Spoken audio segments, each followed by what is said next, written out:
Well, good afternoon again, you guys. I hope everything is going great. Today when I'm recording this is a Monday, so I hope you all had a great weekend. This is Monday, November the 13th, so we celebrated Veterans Day weekend, and I hope you guys had a great weekend in that. Jump right in here. This week we're talking about the law of the rubber band, and I tell you, this has got to be probably one of my favorites. Now we've talked about some good stuff, has some good topics, but this one is, I guess, to me, one of my favorites, basically because I see so many people that have so much potential, but they don't see it in themselves. And that's what we're talking about here. Is growth stops when you lose the tension between where you actually are and where you could be.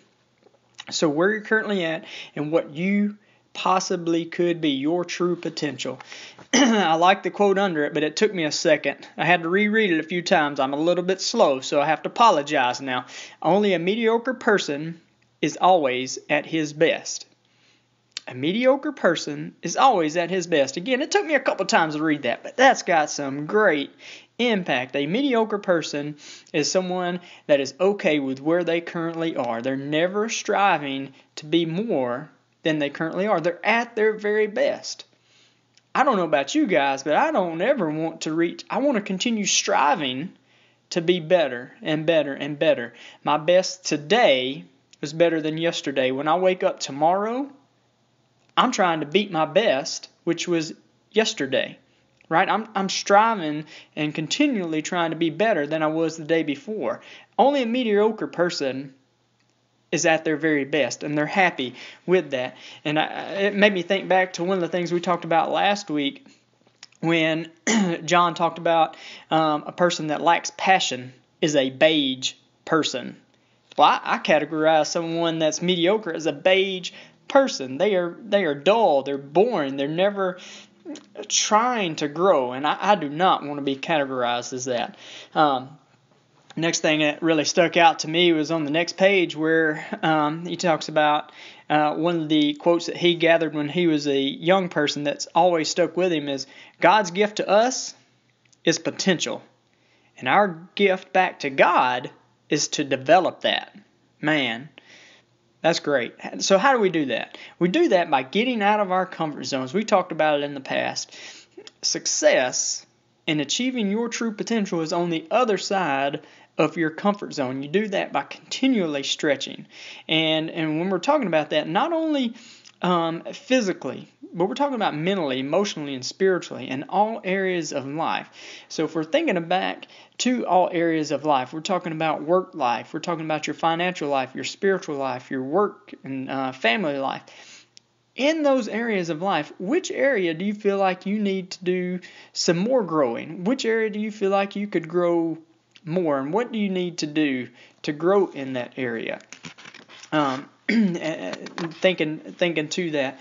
And John talks about, he calls this the law of the rubber band. He talks about, if you think about a rubber band, think of everything that you possibly could do with a rubber band.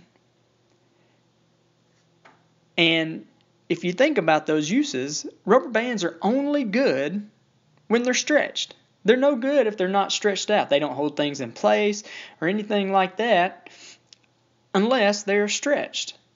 So for us as well, we're only going to reach our true potential if we're stretching and striving to be a better person and growing ourselves and getting out of that comfort zone.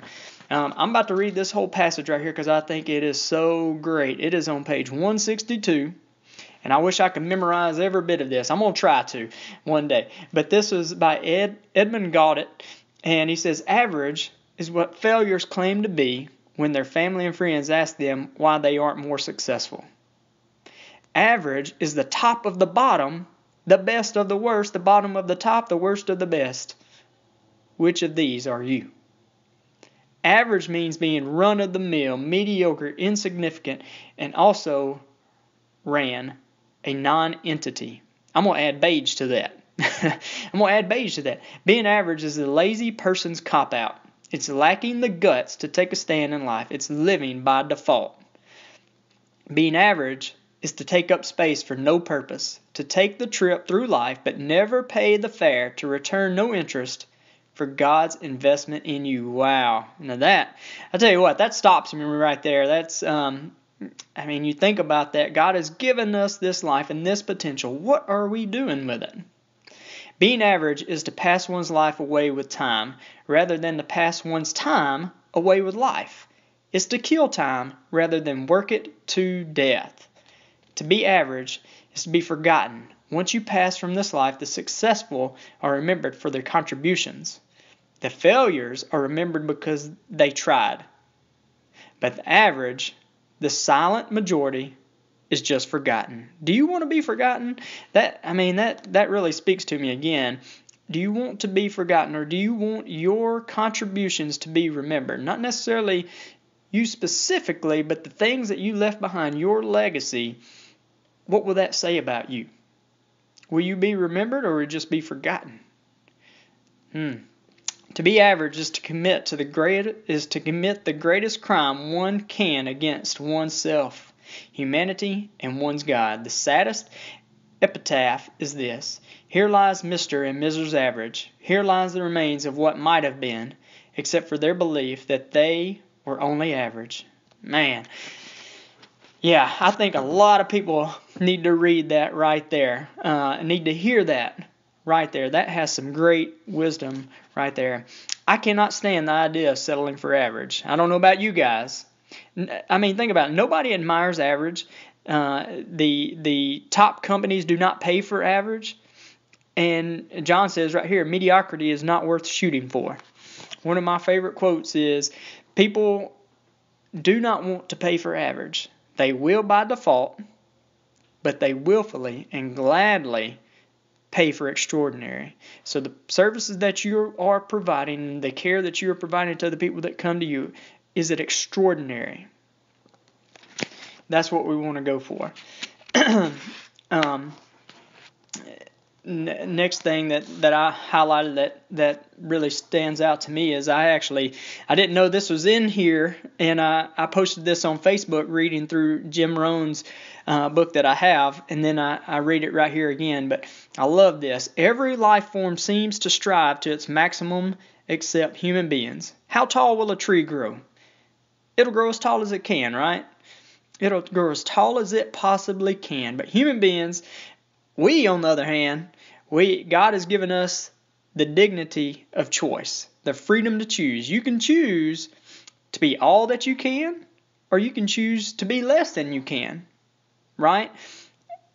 Why not stretch to your full measure and just see how far you can go, how tall you can get, right? How far can you go?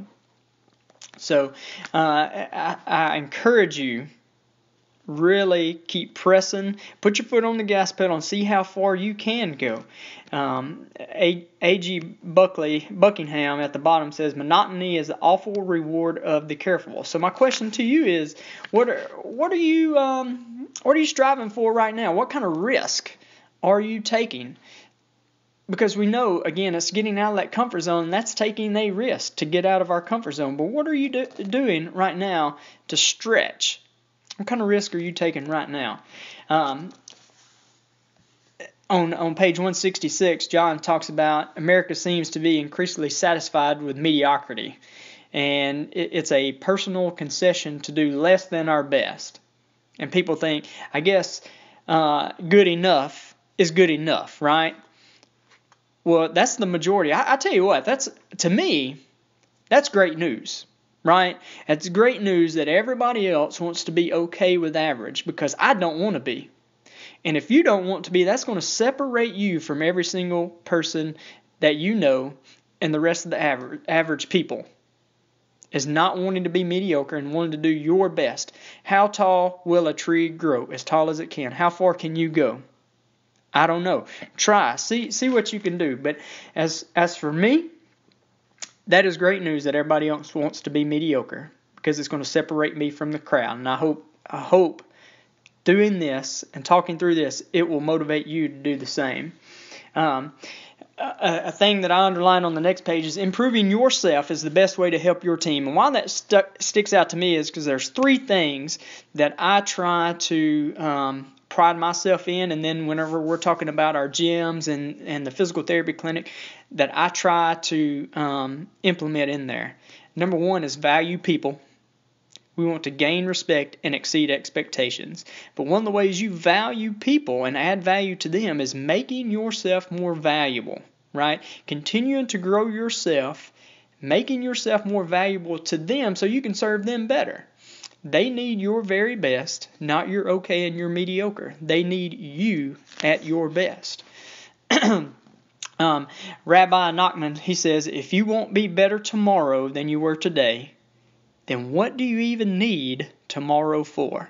Yeah, I'm telling you, this chapter right here spoke to me. I mean, it's got some great things in here, but I mean, I think a lot of people need to hear this right here. I mean, I'm reading that again. If you won't be better tomorrow than you were today, then what do you even need tomorrow for? What do you need tomorrow for? That's some good stuff right there, y'all. Last thing I'm going to speak on, then I'm going to ask you a few questions and challenge you this week. Last thing he talks about is Ted Williams. I've told you I'm a huge baseball fan. Love baseball. And Ted Williams was his career batting average was .344. He's the last person to ever hit 400 in a season. Now, if all that's baseball jargon, you don't know what I'm talking about. If you look back at this past year, 2017, there may have been 3 people the entire year that hit .330. Ted Williams had a .340 batting average over his entire career. That says something. But it talks about how he could even tell if his bats were half an ounce off or more. He knew how to hit. He knew everything about hitting. But when he met the Celtics coach, he was always asking him, what do your guys eat before the game? He was always looking for that one extra thing, that one small thing that could continue to help him get better at his craft, even if it was eating. He was always looking for something that would make him better. So my question to you is, what can you do? What kind of area can you grow in that's going to continue to separate you from the crowd, from the mediocre?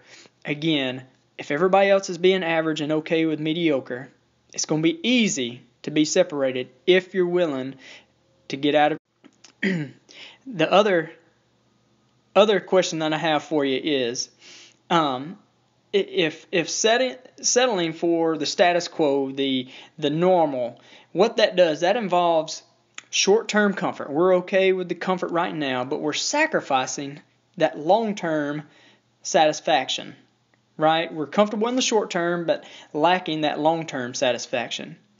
But growing, that means, we're setting aside that short-term discomfort or that short-term comfort for the long-term significance.